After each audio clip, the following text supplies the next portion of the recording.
الحمد لله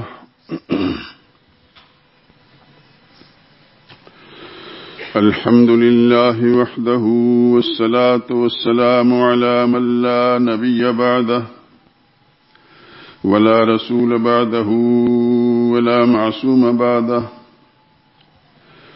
أما بعد فإن خير الحديث كتاب الله وخير الهدي هدي محمد صلى الله عليه وسلم وشر الأمور محدثاتها وكل محدثة بدعة وكل بدعة ضلالة وكل ضلالة في النار. أعوذ بالله من الشيطان الرجيم. بسم الله الرحمن الرحيم. إلا تنصروه فقد نصره الله إذ أخرجه الذين كفروا ثاني اثنين إذ هما في الغار إذ يقول لصاحبه لا تحزن إن الله معنا فأنزل الله سكينته عليه وأيده بجنود لم تروها وجعل كلمة الذين كفروا السفلى وكلمة الله هي العليا والله عزيز حكيم.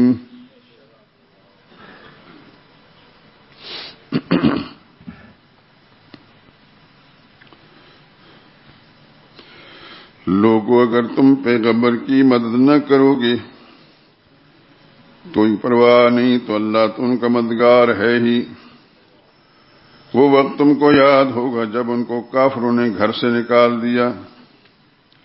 اس وقت دو ہی شخص تھے جن میں سے ایک ابو بکر تھے دوسرے خود اللہ کے رسول. جب وہ دونوں غار ثور میں تھے اس وقت پیغمبر اپنے ساتھی کو تسلی دیتے ہوئے فرماتے تھے غم نہ کرو اللہ ہمارے ساتھ ہے. تو اللہ نے ان پر تسکین نازل فرمائی اور ان کو ایسے لشکروں سے مدد دی جو تم کو نظر نہیں آتے تھے اور کافروں کی بات کو پست کر دیا. اللہ کی بات تو بلند ہو کر ہی رہتی ہے اور اللہ زبردست اور حکمت والا ہے. سبحان ربک رب العزت عما یصفون وسلام علی المرسلین والحمد للہ رب العالمین.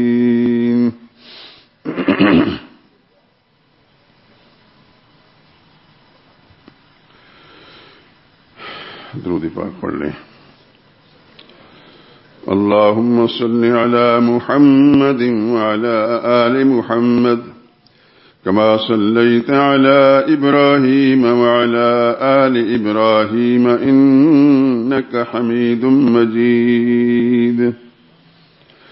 اللهم بارك على محمد وعلى آل محمد كما باركت على إبراهيم وعلى آل إبراهيم إنك حميد مجيد.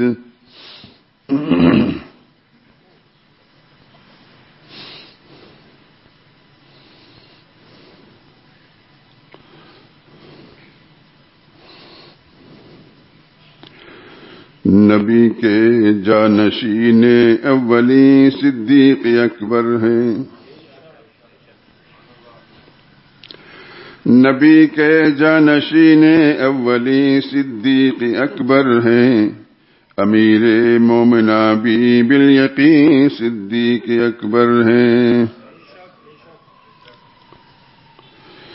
بنائے دین مستحکم ہے جن سے دین قیم کی وہ بے شک ناشر شرع متین صدیق اکبر ہیں. خلافت کی اگر نیک انتہا ہیں ابن ابی سفیان. خلافت کی اگر نیک انتہا ہے ابن ابی سفیان تو اس کی ابتدائے بہترین صدیق اکبر ہیں.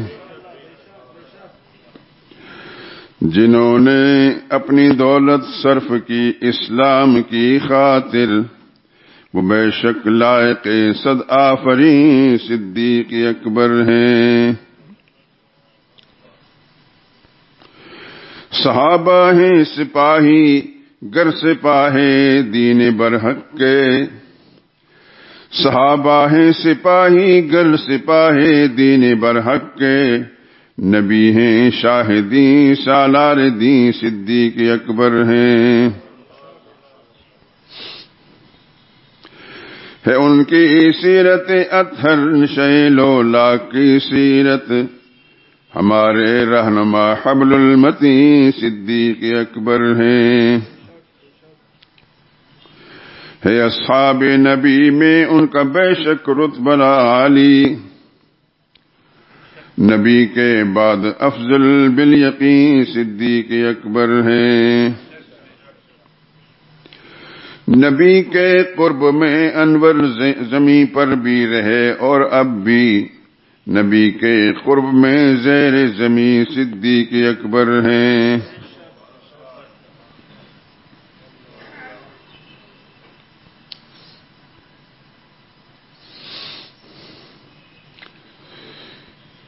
ایک اور کلام بڑا دلچسپ ہے۔ مصطفیٰ کے یار بے شک حضرت صدیق ہیں، مصطفیٰ کے یار بے شک حضرت صدیق ہیں، اذہما فی الغار بے شک حضرت صدیق ہیں۔ سب سے پہلے حلقہ اسلام میں داخل ہوئے، واقف اسرار بے شک حضرت صدیق ہیں۔ دین کی عظمت پہ مال و زر دیا اپنا لٹا، صاحب ایثار بے شک حضرت صدیق ہیں۔ ان کے دم سے دین کے گلزار میں آئی بہار، دین کے خدمتگار بے شک حضرت صدیق ہیں۔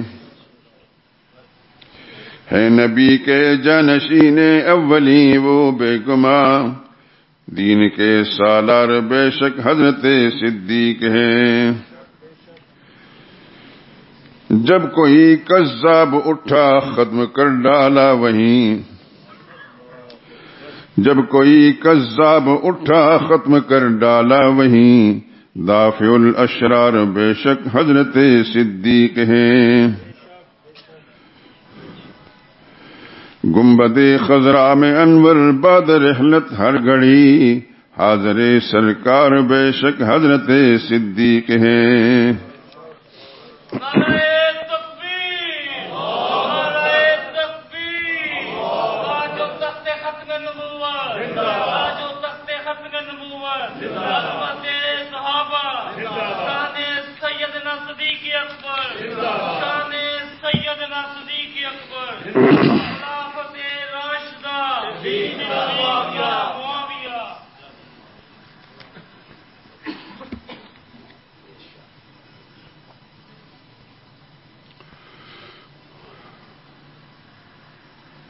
حضرات محترم،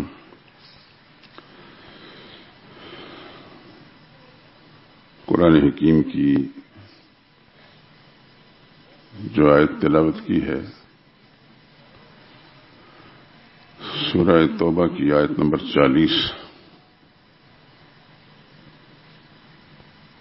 جس میں خالق کائنات نے دنیا کے انسانوں کو مخاطب کر کے فرمایا کہ تم میرے نبی کی مدد کرو گے یا نہیں۔ اللہ تو ان کی اس وقت مدد کر چکا ہے جب کافر ان کو گھر سے نکالا تھا۔ اس وقت وہ دو ہی شخص تھے، جن میں سے ایک ابو بکر تھے اور دوسرے خود اللہ کے رسول۔ جب وہ دونوں غار سور میں تھے، اس وقت پیغمبر اپنے ساتھی کو تسلی دیتے ہوئے فرما رہے تھے، غم نہ کریں، اللہ ہمارے ساتھ ہے۔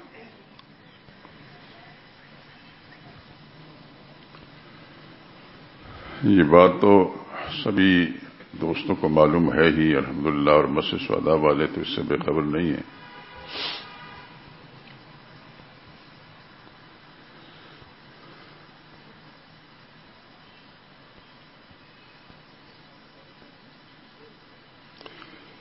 اس آیت کریمہ میں ایک چیز پہ غور فرمائیں آپ. اذ یقول لصاحبہ، جب پیغمبر اپنے صاحب سے فرما رہے تھے. یہ لفظ ابوبکر صدیق کی صحابیت پر نص ہے، یہ قطعی مہر ہے. علماء نے لکھا ہے کہ ابوبکر صدیق کی صحابیت کا منکر کافر ہے، اس لیے کہ اللہ نے قرآن میں ان کو صاحب فرمایا. تو اگر ان کی صحابیت کا منکر ہے تو وہ قرآن کا منکر ہے، اور قرآن کا منکر مسلمان نہیں ہوتا.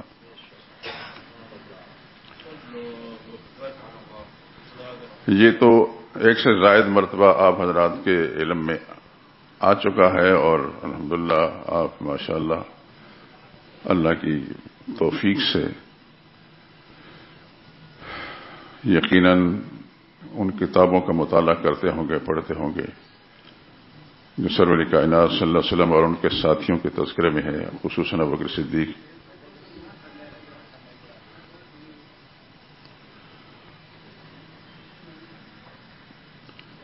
جب کفار و مشرکین کی طرف سے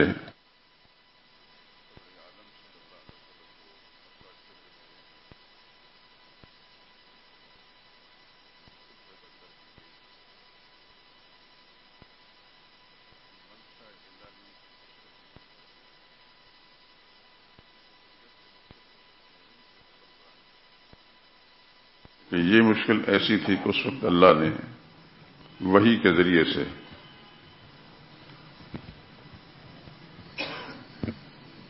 بتا دیا کہ اب آپ نے جانا ہے.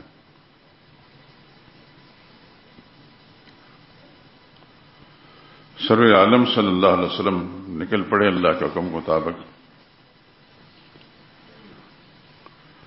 اور سیدھے ابوبکر صدیق کے گھر گئے.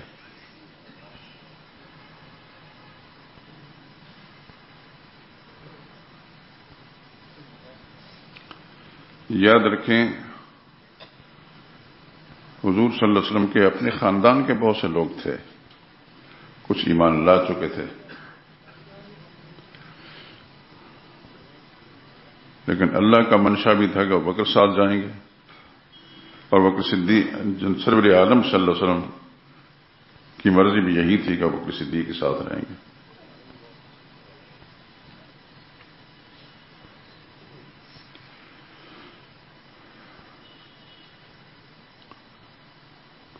جب وہاں پہنچے تو رسول اللہ صلی اللہ علیہ وسلم نے اپنا ارادہ ظاہر فرمایا کہ میرے اللہ نے مجھے اب یہاں سے نکلنے کا حکم دے دیا. تو آپ اندازہ کریں ابوبکر صدیق عجیب انسان تھے. ابھی حضور صلی اللہ علیہ وسلم بات مکمل نہیں فرمائی، کہنے لگے یا رسول اللہ میں بھی آپ کے ساتھ جاؤں گا.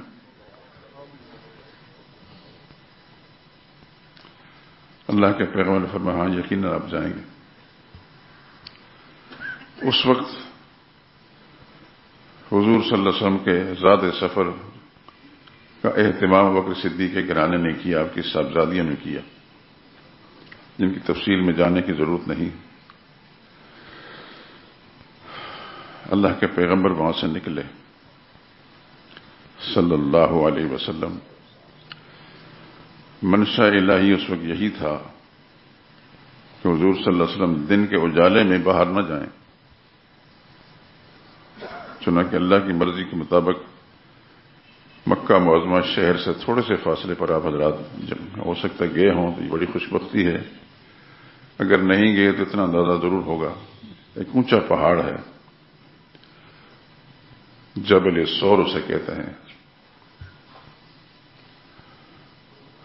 اس کے آخری کنارے پر وہ غار ہے جسے غار سور کہتے ہیں. میں صحیح بات بتاتا ہوں کہ میں نے 3 دفعہ غالباً اس کے بالکل تہہ میں جا کر اس ارادہ سے کہ شاید میں اوپر چلا جاؤں، منشاء الہی یہی نہیں ہوگا. میں وہاں نیچے کافی دیر تک کھڑا رہا اور دیکھتا رہا اس پہاڑ کو، راستے دیکھتا رہا، تو اندازہ میں نے کر لیا کہ میں جا نہیں سکوں گا. میں حیران اس بات پر ہوں کہ ابو بکر سے آج 1500 سال کے بعد وہ پگڈنڈیاں بھی ذرا صحیح ہو چکی ہیں، اس وقت ایسا راستہ بھی نہیں ہوگا۔ ابو بکر صدیق وہاں سے اکیلے نہیں جاتے، محمد مصطفیٰ صلی اللہ علیہ وسلم کندھے پر اٹھا کے لے جاتے ہیں۔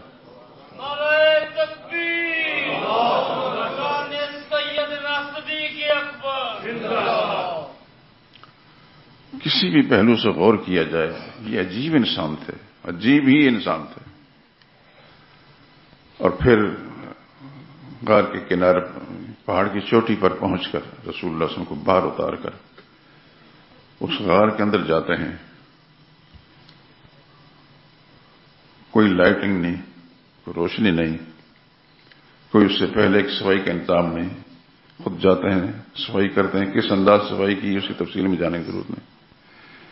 پھر اندھیرے کے اندر ٹٹول کر وہ غار کے اندر سوراخوں کو محسوس کیا تو اپنے کپڑے، اور تو کچھ تھا نہیں، کپڑے پھاڑ کر ان کو بند کرتے رہے۔ اللہ اکبر۔ اور جب انہیں کچھ اطمینان ہوا کہ اب اس قابل ہو گیا ہے کہ میں آقا کو اپنے پاس بلا لوں اور تھوڑا سا آرام فرما لیں، چنانچہ انہوں نے رسول اللہ صلی اللہ علیہ وسلم کی خدمت میں عرض کیا، یا رسول اللہ آپ تشریف لائیے۔ اس غار کے سوراخوں میں سے ایک سوراخ باقی رہ گیا تھا، کپڑے نہیں تھے۔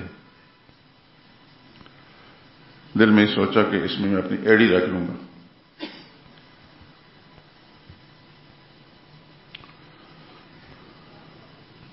کہنے کو تو آج بڑے بڑے عاشق رسول ہیں، لیکن کائنات انسانی نے آسمان کی دھرتی پر، زمین کی دھرتی پر آسمان کے کھال کے نیچے ایسا انسان نہیں دیکھا۔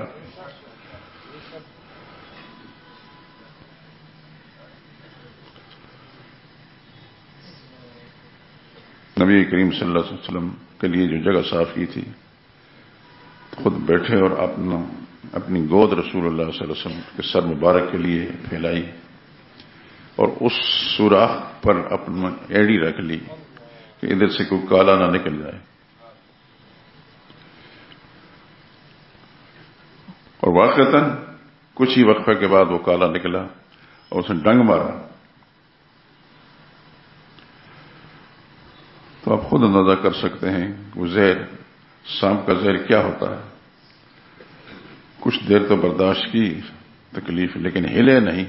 رسول اللہ صلی اللہ علیہ وسلم سے عرض نہیں کہ یا رسول اللہ مجھے کسی موذی شخص نے ڈس لیا ہے، کہ ممکن حد تک رسول اللہ صلی اللہ علیہ وسلم کے آرام میں فرق نہ پڑے۔ جب بہت تکلیف ہوئی تو ہلے تو نہیں، اللہ اکبر، اس کے اثرات آنکھوں کے آنسو سے سامنے آئے، اور اللہ اکبر اللہ اکبر، آنسو اس انداز سے گرے کہ ان میں سے کچھ قطرے اللہ کے پاک پیغمبر صلی اللہ علیہ وسلم کے چہرے انور پر آئے۔ ان آنسو سے اللہ کے نبی کی آنکھ کھل گئی۔ فرمایا ابو بکر کیا بات ہے؟ آپ نے عرض کیا یا رسول اللہ ڈس لیا ہے موذی نے، اور سخت تکلیف کی سبب سے میں کوشش کر رہا تھا کہ کوئی آپ کو تکلیف نہ ہو، لیکن میں برداشت نہ کر سکنے جیسے آنکھوں سے آنسو نکل گئے۔ سبحان اللہ، اللہ کے پاک پیغمبر صلی اللہ علیہ وسلم قربان جائیں، آپ نے اپنا لعاب مبارک اپنے مبارک منہ سے نکال کر اس جگہ پر لگایا جہاں وہ زہر تھا، اللہ پاک نے اس کو صاف کر دیا۔ کیا قسمت ہے ابو بکر کی کہ وہ مبارک منہ، وہ مبارک زبان جس پر خدا کی وحی جاری ہوتی تھی، اس زبان سے لعاب نکال کر وہ کہ صدیق کی ایڑی پر قربان جائیں، وہ کہ صدیق اور ان کی ایڑی پر بھی۔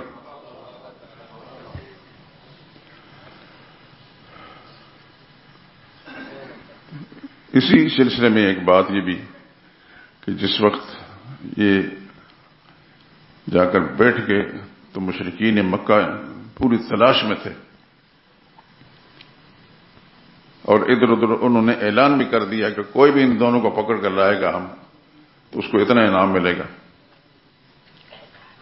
ادھر ادھر کافی کوششیں کر لی، نہیں ہو سکی، بالآخر اس غار کی طرف پہنچے۔ میرا رب کس طرح حفاظت کرتا ہے، غار پر کوئی پہرے دار اور چوکی دار نہیں تھا، اللہ کی مخلوق میں سے ایک مخلوق، اس کو حکم دیا کہ یہاں جالا تن لیں۔ سبحان اللہ، یہ خدا کی فوج ہے، جس طرح میرا رب چاہے کرتا ہے۔ آ کر دیکھتے رہے کہ لیکن لگتا تو یہاں ہے، لیکن اگر اندر گئے ہیں تو یہ جالے کیوں نہیں ٹوٹے؟ قصہ مختصر، ادھر ابوبکر صدیق اندر بیٹھے ہیں اور ان کے پاؤں کو دیکھ رہے ہیں، ان مشرکین کے پاؤں نظر آ رہے ہیں، اور حضور سے عرض کر یا رسول اللہ، نے بدبختوں نے ذرا جھانک کر نیچے کی طرف دیکھا، ہمیں دیکھ لیں گے۔ اسی کو قرآن نے کہا لا تحزن ان اللہ معنا، ابوبکر غم نہ کر، اللہ ہمارے ساتھ ہے۔ ایک حدیث کے الفاظ ہیں ما ظنک باثنین اللہ ثالثہما، ابوبکر ان دو کے بارے میں تمہارا کیا خیال ہے جن کا ساتھی تیسرا اللہ ہے؟ اللہ اکبر۔ چنانچہ ادھر ابوبکر صدیق یہ کاوشیں کر رہے ہیں، ادھر ابوبکر صدیق کے گھر کے افراد، ان کے صاحبزادے، جو اندھیرا ہوتا ہے تو کھانا پہنچاتے ہیں۔ کتنا راستہ ہے، ان کی صاحبزادیاں گھرانے کے سب لوگ کھانا بنا رہے ہیں، اور ان کے فرزند غار کے اندر کھانا پہنچا رہے ہیں، اور وہاں کے سارے حالات معلوم کر کے دن کو مشرکین کے محفلوں میں جاتے ہیں کہ ان کے منصوبوں کے بارے میں معلومات کر کے رات کو بتاتے ہیں کہ انہوں نے فلاں نے یہ بات کی، فلاں نے یہ بات کی۔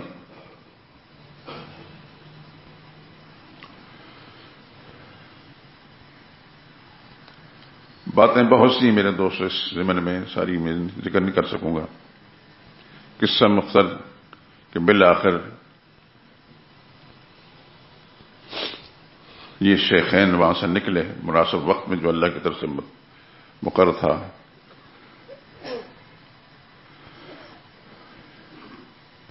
اور انہی کے گھرانے کے کچھ افراد، یعنی ان کے نوکر ملازم ابوبکر صدیق کے، وہ تعاون کرتے رہے۔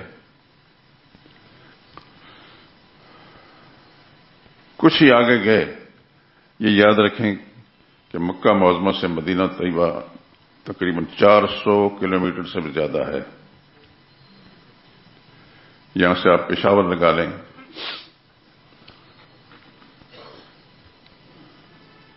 کوئی سڑک نہیں، کوئی گاڑی نہیں،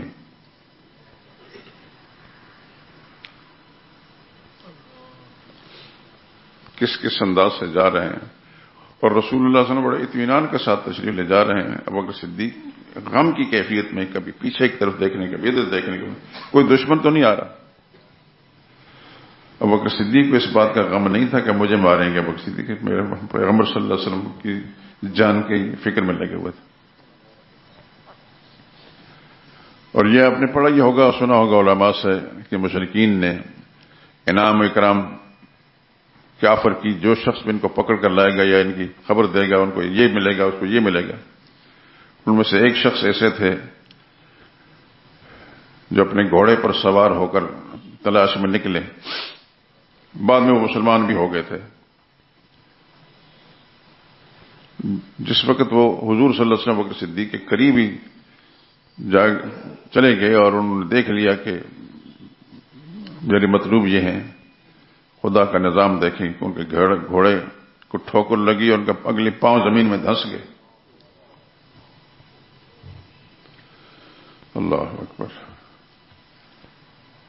بعض کتابوں میں ہے کہ اس نے منت سماجت کی کہ آپ مجھے معاف کر دیں تو میں چلا جاؤں گا۔ خیر ادھر سے معافی ملی، اس کا گھوڑا نکلا، پھر اس کو لالچ نے مجبور کیا، پھر چند قدم آگے وعدہ خلاف میں تو گیا، پھر گھوڑا دھنس گیا، اور پھر اس نے سندھ کے دل سے معافی مانگی اور وہاں سے نکلا۔ یہ سب کچھ ہوا۔ راستے میں چلتے ہوئے ایک مقام پر پہنچے، بالکل ویرانے میں ایک گھر تھا، ایک خاتون بوڑھی وہاں اس گھر کی ذمہ دار بیٹھی ہوئی تھی، جو گھر کا مالک تھا ان کی بھیڑ بکریاں تھیں، بھیڑ بکریاں چرانے کے لیے گیا ہوا تھا۔ یہ مسافر تھا سفر پر، انہوں نے دیکھا کہ ایک بکری کنارے پر، بالکل مریل سی بکری جو ہے کنارے پر بندھی ہوئی ہے. ہم ذرا مسافر تھے، بھوک پیاس تو تھی. ابو بکر صدیق نے اس خاتون سے عرض کیا کہ کیا کچھ دودھ مل سکتا ہے؟ وہ کہنے لگے مل تو سکتا ہے، لیکن کیا اصل جو جانور ہیں وہ تو چرنے گئے ہوئے ہیں. ایک مریل سی بکری کنارے پر بندھی ہو تو ہل نہیں سکتی، اس میں دودھ کہاں سے آئے گا؟ جب حضور صلی اللہ علیہ وسلم کو اطلاع دی گئی، حضور نے فرمایا کہ ادھر لاؤ اس کو. اللہ کے پاک پیغمبر نے اپنے ہاتھ پھیرے اس بکری پر، تو کئی بکریوں سے زیادہ اللہ پاک نے اس میں سے دودھ دے دیا.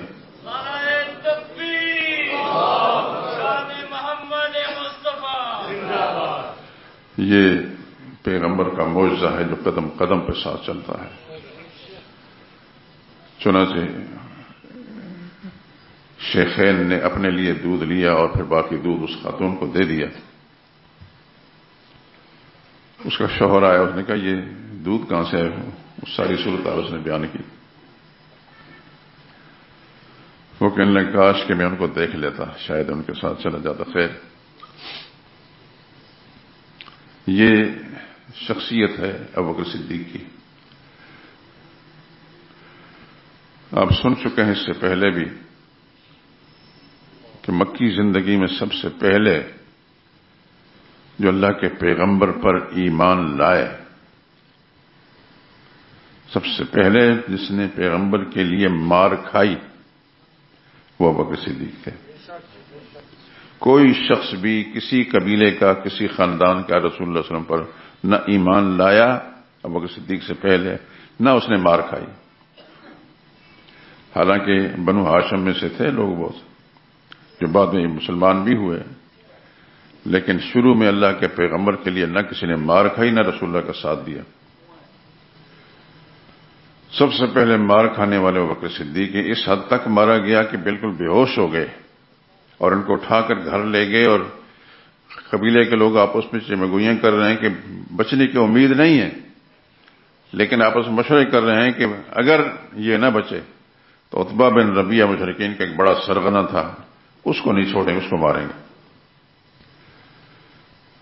لیکن بالآخر اللہ پاک نے اپنی رحمت کے ساتھ ابو بکر صدیق سے جو کچھ کام لینے تھے، اس وقت موت نہیں تھی ان کے لیے. اس حد تک مارا اس بدبخت نے کہ ان کو زمین پر لٹا کر اپنے جوتوں کی ایڑیوں سمیت ان کے چہروں کو مارا. ان کے ناک وغیرہ ان کی ہڈی ٹوٹ گئی، چہرے کے نقوش سارے کے سارے خراب ہو گئے. یہ سب کچھ ابو بکر صدیق نے برداشت کیا پیغمبر کی خاطر صلی اللہ علیہ وسلم ورضی اللہ عنہ. خاندان کے لوگ مسلمان نہیں ہوئے تھے ابو بکر صدیق، نہ ماں مسلمان ہوتی، نہ والد مسلمان ہوتا، نہ دیگر لوگ. یاد رکھیں ان کا تعلق تھا قبیلہ تیم کے ساتھ. مختلف قبائل تھے. ابو بکر صدیق تیمی تھے، فاروق اعظم بنو عدی میں سے تھے، عثمان بنو امیہ میں سے تھے، سیدنا علی بنو ہاشم میں سے تھے. اس طرح مختلف قبائل. جب ہوش آئی تو گھر کے افراد نے کچھ کھانا کھلانا چاہا. ابو بکر صدیق نے کہا نہیں، جب تک میں نے اپنے آقا کو نہ دیکھ لو اس وقت کچھ نہیں کھاؤں گی. ایسا ایمان میں کسی نے دیکھا، سنا بھی نہیں ہوگا. تو مشرکین میں سے جو ان کے خاندان کے لوگ مشرک تھے، انہوں نے آپس میں چمگوئیاں کی کہ یہ آج بھی جس شخص کی وجہ سے مار کھائی ہے اس نے اس حد تک پہنچایا، اب بھی باز نہیں آ رہا.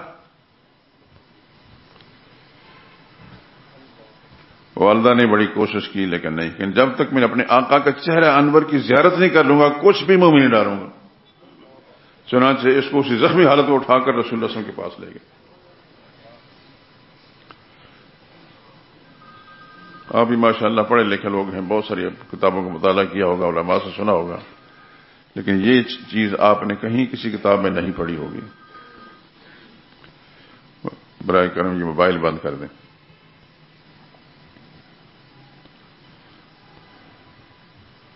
ابو بکر صدیق وہ آدمی ہے کہ جب رسول اللہ صلی اللہ علیہ وسلم کی نصرت اور آپ کے تعاون کی وجہ سے انہوں مار پڑی تو انہوں نے اپنے گھر میں ایک مسجد بنا لی اور مسجد کے اندر بیٹھ کر اونچی اونچی آواز سے قرآن کریم پڑھتے رہتے۔ اس پر مشرکین کو بڑی تکلیف ہوئی۔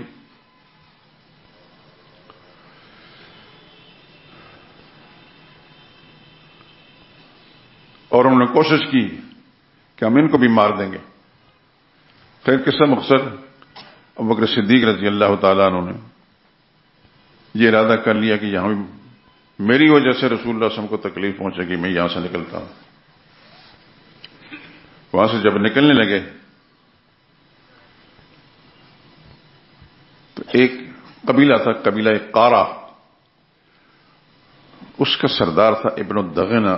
اس کو جب یہ پتہ چلا کہ ابوبکر صدیق اس طرح نکل رہے ہیں، ان کے آپ جیسا انسان نہ نکل سکتا ہے نہ نکالا جا سکتا ہے، بلکہ اس شخص نے جو کچھ ابوبکر صدیق کے بارے میں فرمایا،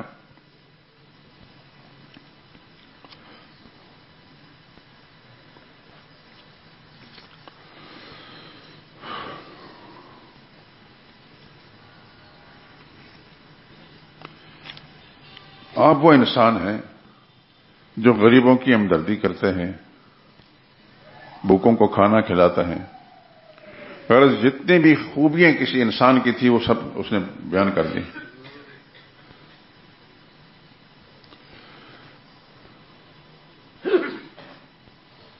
اور قبیلہ قارہ کے اس سردار نے کہا آپ کدھر جا رہے ہیں؟ کہنے لگا یہ مجھے رہنے نہیں دیتے۔ ان کا سوال نہیں پیدا ہوتا، نہ آپ جیسا انسان نہ جا سکتا نہ نکالا جا سکتا ہے۔ آپ کے اندر تو یہ خوبیاں اللہ نے پیدا کی ہیں، ہم آپ کے ساتھی ہیں، ہم جان قربان کر دیں گے آپ کے لیے۔ خدا کی مدد دیکھیں، میرے پیغمبر کا ساتھ دینے کی برکت سے پروردگار عالم ابوبکر صدیق کے لیے ہمدرد پیدا کر دی۔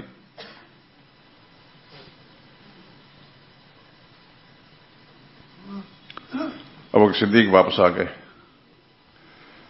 پہلے انہوں نے مشرکین نے کہا کہ یہ اگر یہاں رہتے ہیں تو اونچی آواز سے قرآن نہ پڑھیں، لیکن انہوں نے کہا نہیں، ایسا نہیں ہو سکتا۔ جان تو جان آفرین کے سپرد کی جا سکتی ہے، لیکن قرآن کو نہیں چھوڑا جا سکتا۔ ابوبکر صدیق وہ انسان ہے کہ جس کی وجہ سے کئی صحابہ کو ایمان نصیب ہوا۔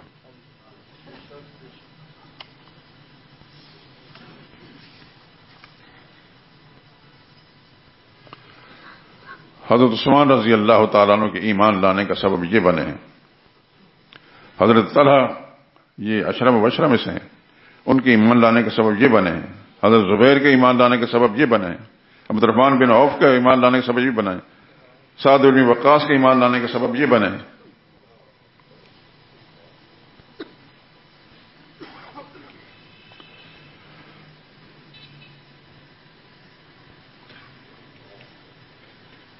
جب ان کی پیدائش ہو رہی تھی، میں شاید پچھلے جمعے میں بھی یہ روایت سنا چکا ہوں کہ ان کی والدہ کو اللہ کی طرف سے غیبی آواز آئی، یا امت اللہ، اے اللہ کی بندی، یا امت اللہ علی التحقیق ابشری بالولد العتیق، تمہیں بشارت ہو کہ اس بچے کی جو عتیق ہوگا، یعنی ساری پابندیوں سے آزاد ہوگا۔ اسمہ فی السماء صدیق، اس کا نام آسمان میں صدیق رکھا گیا ہے۔ وہ کہ صدیق کا نام زمین پر نہیں رکھا گیا، آسمانوں سے۔ بمحمد صاحب و رفیق، اور یہ محمد کے ساتھی بھی اور رفیق ہوں گے۔ اب وہ کہ صدیق ان خوش نصیب لوگوں میں سے ہیں جنہوں نے کبھی نہ شراب پی نہ کبھی بت پرستی کی۔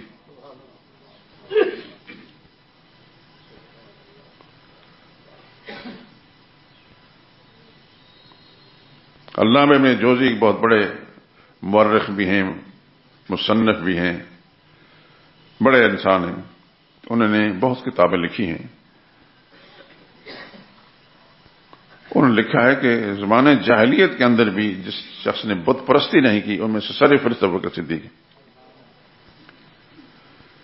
پھر کچھ اور لوگوں کے نام لیے ہیں، زید بن عمرو بن نفیل ہیں، ورقہ بن نوفل ہیں، عبید اللہ بن جہش ہیں، عثمان بن حویرث ہیں، رباب بن برا ہیں، اسد بن قریب ہیں، قس بن سعدہ ہیں، ابا قریس بن سرمہ ہیں۔ اس کے علاوہ بھی اور بہت سارے لوگوں کے نام لیے۔ یہ سارے کے سارے لوگ جنہوں نے زبان جاہلیت میں مشرک تھے، لیکن اس انداز سے مشرک تھے کہ کسی بت کو سجدہ نہیں کیا۔ اب وہ صدیق کی کسی بھی پہلو سے اب خوبیاں گنے گئے تو کوئی شخص بھی ہے فاروق اعظم جیسا انسان بھی ان کے ہم پلہ نہیں ہو سکتا۔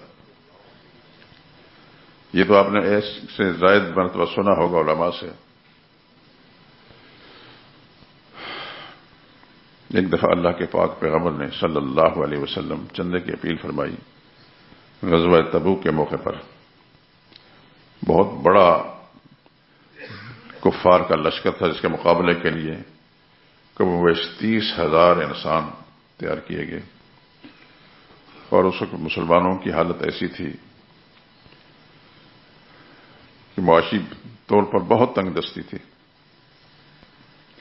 اسی لیے اللہ کے نبی نے صلی اللہ علیہ وسلم چندے کی اپیل فرمائی تو ہر انسان نے، ہر مسلمان نے جو اس کی بساط میں تھا اللہ کے نبی کی خدمت میں پیش کیا۔ فاروق اعظم فرماتے ہیں کہ میں اس دن بڑا خوش تھا، میرے پاس کافی پیسے تھے، تو میں نے آدھے اپنے گھر والوں کے لیے رکھے، آدھے حضور کی خدمت پیش کر دیے، اور دل میں سوچ رہا تھا کہ آج شاید میں ابو بکر سے بڑھ جاؤں۔ سبحان اللہ، سبحان اللہ۔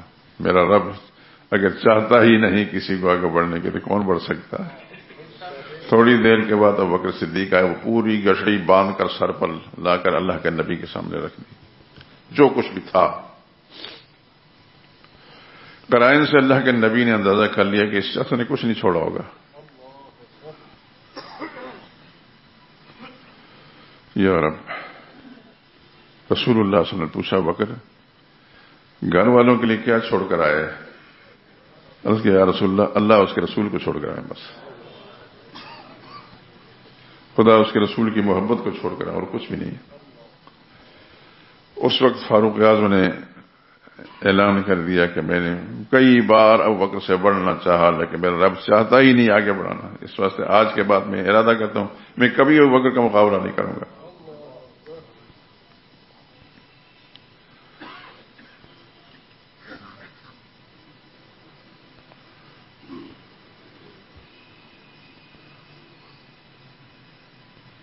دیکھیں، یہ وہ شخص ہے جس کی 4 پشتیں صحابیت، ان کے والد بھی صحابی، خود بھی صحابی، ان کے بچے بھی صحابی، بچوں کے بچے بھی صحابی، اور انہی کی صاحبزادی ہیں صدیقہ کائنات، صدیقہ بنت صدیق سیدہ عائشہ رضی اللہ تعالی عنہا۔ خدمت دین کے اعتبار سے، خدمت نبی کے اعتبار سے ہم حضرت خدیجہ رضی اللہ تعالی عنہا کو یقیناً پہلا درجہ دیں گے کہ ان کی زندگی میں رسول اللہ صلی اللہ علیہ وسلم نے دوسرا نکاح نہیں کیا، اور انہی سے حضور صلی اللہ علیہ وسلم کی ساری اولاد ہوئی۔ لیکن جہاں تک حضور صلی اللہ علیہ وسلم کی تعلیمات کو پھیلانے کا معاملہ ہے، اس میں حضور صلی اللہ علیہ وسلم کی ساری ازواج مطہرات بشمول حضرت خدیجہ کے کوئی اور ان کے ہم پلہ نہیں ہو سکتے ہیں۔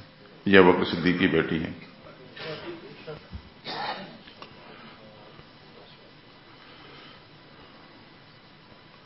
بار بار کہتے مجھے شرم بھی آتی ہے، مضمون لکھا گیا ہے لیکن کتابت کے مرحلے میں ہے، دعا کریں کہ اللہ جلدی مکمل کرا دے۔ عائشہ صدیقہ رضی اللہ تعالی عنہا کے تذکرے کے اندر پوری اختصار کی کوشش کرنے کے باوجود 102 صفحات فل کے پر، یعنی ایک پوری کتاب ہے، اور آپ اللہ آپ کو سلامت رکھے۔ دعا کریں کہ اللہ تعالیٰ مجھے وہ موقع دے دے کہ آپ کی خدمت پیش کر سکوں، تو آپ پڑھیں گے تو انشاءاللہ بہت بہت محظوظ ہوں گے۔ کسی بھی پہلو سے ابو بکر صدیق کو لیا جائے، کوئی شخص بھی ان سے آگے نہیں۔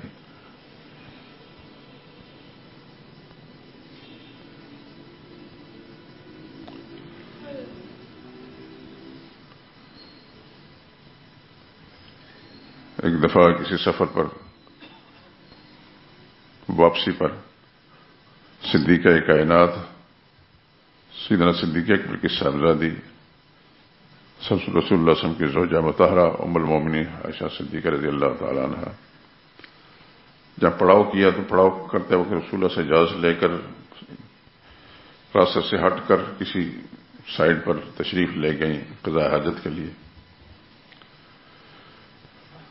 کچھ تھوڑا سا ٹائم لگ گیا، نماز کا وقت آ گیا اور صحابہ ہماری طرح تو تھے نہیں کہ نماز آئے کا ٹائم آیا چلو جی سفر میں ہیں.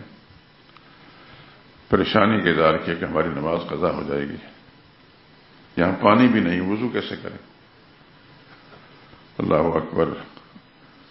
ام المومنین عائشہ صدیقہ رضی اللہ تعالی عنہا واپس آ تو گئیں، لیکن اللہ پاک نے ان کی غیر موجودگی اور مسلمانوں کی اضطراب و پریشانی کو حل کرنے کے لیے آسمان سے آیت تیمم نازل کر دی. آپ جانتے ہیں کہ اگر کسی وقت انسان کو پانی نہیں ملتا، سفر کی حالت میں ہے یا ایسی بیماری میں مبتلا ہے کہ پانی استعمال نہیں کر سکتا، تو اس کے لیے شریعت نے اجازت دی ہے تیمم کر سکتے. فَتَيَمَّمُوا صَعِيدًا طَيِّبًا فَامْسَحُوا بِوُجُوهِكُمْ وَأَيْدِيكُمْ. پاک مٹی پر ہاتھ مار کر، میں اشارے سے آپ کو سمجھا رہا ہوں، ہاتھوں کی انگلیاں کھول کر، بند کر کے نہیں، کھول کر، تاکہ جب اس پر ضرب لگے تو وہ چھوٹی سی مٹی جو ہے ان انگلیوں کے درمیان والا حصہ جو ہے اس کے اندر بھی کچھ اس کے ذرات پہنچ جائیں، اس پر ماریں اور اس کو چہرے پر پھیر لیں. لیکن اصول یہ ہے کہ مٹی اگر زیادہ ہے تو ہاتھوں کو الٹا کر کے اس طرح نہیں کرنا، کچھ سارے الٹا کر کے جھاڑیں تاکہ زیادہ مٹی اتر جائے اور اپنے چہرے پر پھیر لیں. دوبارہ کریں اور پھر یہ صرف ہاتھ پر. تیمم کے اندر دو چیزیں شریعت نے باقی رکھی ہیں اور دو وضو والی جو ہے چھوڑ دی ہیں. پیر دھونا چھوڑ دیا اور سر کا مسح کا چھوڑ دیا. پیر تو دھوئے نہیں جا سکتا، ویسے بھی مٹی میں رہتے پیر، لیکن سر کا مسح شریعت نے انسان کے جسم کا سب سے اونچا حصہ سر ہے، جس کے اندر علم اور حکمت اور سب کچھ ہوتا ہے، اس پر شریعت نے اجازت نہیں دی کہ آپ مٹی والا ہاتھ اس پر پھیریں. کہنے کا خیر یہ تو زمینی بات تھی. تیمم کا حکم امت پر، میرے لیے، آپ کے لیے، صبح قیامت تک کے لیے امت مسلمہ کے لیے جو سہولت ہے، یہ ابوبکر صدیق کے گھرانے کی نعمت ہے.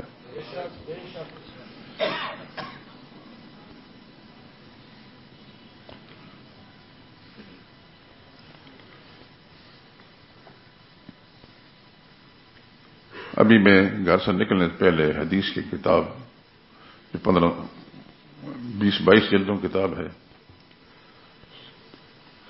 طبرانی اسے کہتے ہیں، اس کی جلد اول کے صفحہ 55 پر میں دیکھ رہا تھا سیدنا علی رضی اللہ تعالی عنہ قسم کھا کر فرماتے ہیں، راوی کہتے ہیں سمعت علیا یحلف باللہ، ہم نے علی کو سنا کہ خدا کی قسم کھا کر کہہ رہے تھے، انزل اسم ابو بکر من السماء صدیق، اللہ نے آسمان سے بکر کا نام صدیق رکھا ہے، اتارا ہے.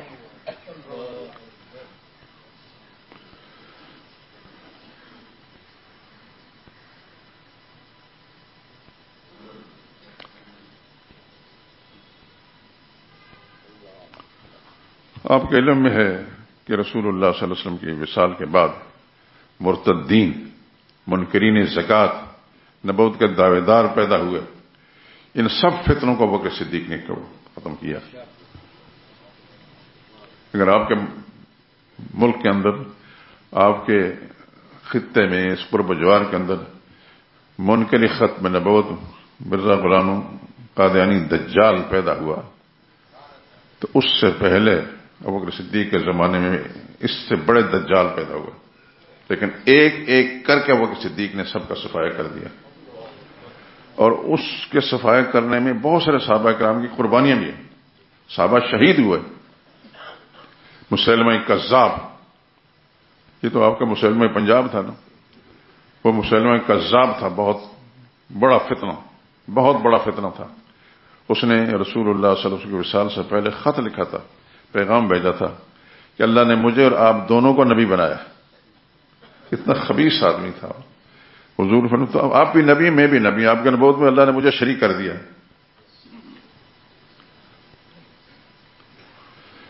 لیکن رسول اللہ صلی اللہ علیہ وسلم کے وصال کا ٹائم قریب تھا تو ابوبکر صدیق کو خدا بند قدوس نے اس منصب پر بٹھانا تھا جہاں اللہ کے پیغمبر۔ ابوبکر صدیق نے پھر اس کا ایسا قلعہ کام کیا کہ تفصیلات میں جاؤں گا بڑا ٹائم لگ جائے گا۔ غرض جتنے بھی کذاب تھے، نبوت کے جھوٹی نبوت کے دعوے دار تھے، ایک ایک کر کے ابوبکر صدیق نے صفائی کر دیا۔ یہ نبی کے سچے پیروکاروں کا یہی طریقہ ہوتا ہے۔ خدا کے آخری نبی صرف محمد مصطفیٰ صلی اللہ علیہ وسلم ہیں، سب قیامت تک کے لیے ان کے علاوہ اور کوئی نبی نہ اللہ نے نہیں بھیجنا ہے، نہ اللہ کا فیصلہ ہے۔ اور اگر آیا تو ابوبکر صدیق کے زمانے پھر اس کے ساتھ وہ ہوا جو آپ کتابوں میں پڑھیں گے تو حیران رہ جائیں گے۔ اس زمانے میں اس عجیب قسم کا معاملہ تھا کہ ایک عورت جو ہے اس کو شوق چڑھا میں بھی نبی ہوں۔ اس کا نام تھا سجاح، سین جیم الف اور ہا، سجاح بنت حارث۔ لیکن جب اس نے دیکھا کہ اس کے جتنے بھی ہم نوا ہیں ان کا انجام برا ہے تو اس نے پھر بآخر توبہ کر دی۔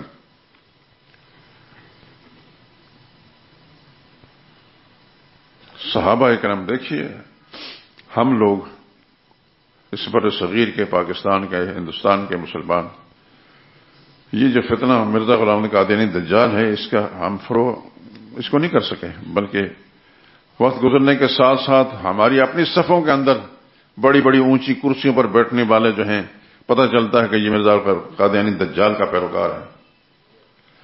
ہم اپنی جگہ تذکرہ کر لیتے ہیں، غمگین تو ہو جاتے ہیں، لیکن اس کو مٹانے کے لیے کوئی کوشش نہیں۔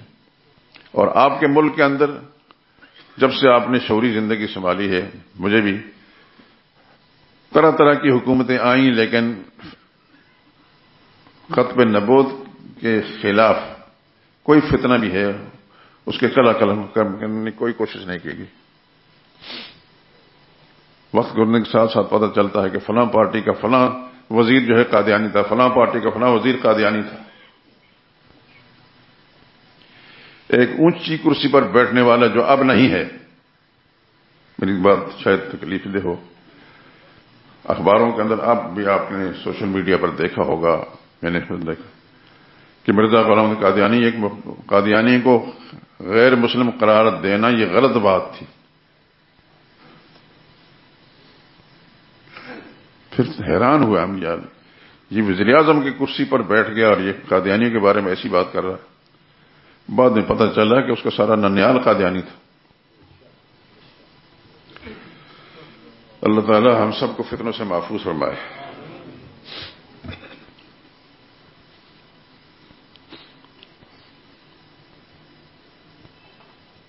خدا ہی جانتا ہے کہ ہماری زندگی میں یہ فتنے کب تک پھیلتے رہیں گے، لیکن بہرحال اپنے دین ایمان کی اللہ سے حفاظت کی دعا مانگے۔ یا اللہ ہماری دین کی ایمان کی حفاظت فرما، ہماری نسلوں کی ایمان کی حفاظت فرما۔ یا اللہ جتنے فتنے پیدا ہو چکے ہیں ان کے شر سے ہمیں بھی ہمارے خاندانوں کو محفوظ فرما، آنے والے زمانے میں بھی یا اللہ ہماری نسلوں کو اس سے محفوظ فرما۔ ہم اور کچھ کر تو سکتے نہیں، اب تو یہ ہے کہ یہ بندوق لے کر، چھریاں لے کر، چاقو لے کر جا کر مارنا شروع کر دے تو یہ حل نہیں ہے۔ یہ حل تو یہ تھا کہ حکمران ٹولہ جو ہے مسلمان کہلانے والا وہ اپنی ذمہ داریاں پوری کرتے، لیکن کسی نے ذمہ داری پوری نہیں کی، پہلے دن سے لے کر اب تک کسی نے ذمہ داری پوری نہیں کی۔ جنازہ مرحوم نے اتنا تو کیا، امتناع قادیانیت آرڈیننس کیا، اس کی وجہ سے پاکستان کے اندر وہ اپنا کوئی سرگرمیاں جاری نہیں رکھ سکتے، کوئی جلسہ نہیں کر سکتے، لیکن یہ ہے کہ اس کے علاوہ اور کچھ نہیں ہوا۔ اور اس سے پہلے بھی اور اس کے بعد بھی ان لوگوں سے کوئی کسی درجے کی امید نہیں رکھی جا سکتی کہ کسی ایسے کفر کے فتنے کو فروغ کرنے کی کوشش کریں گے۔ اللہ سے یہ دعا کریں گے یا اللہ ہماری دین ایمان کی حفاظت فرما، بس میرا رب ہی ہے ہمارے دین ایمان کی حفاظت کر سکتا ہے۔ لیکن ابوبکر صدیق وہ انسان ہے کہ جس نے اپنے آقا کی ختم نبوت کے خلاف اٹھنے والے فتنوں کو بالکل زیر زمین کر دیا، نام نشان نہیں تھا ان کا۔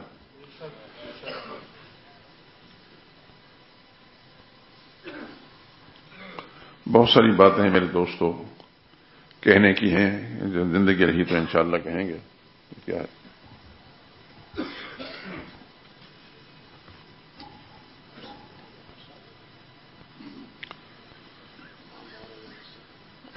یہ مسجد کے ایک ممبر نے لکھا ہے کہ مسجد کا کام ہو رہا ہے، اس کے لیے رقم کی ضرورت ہے۔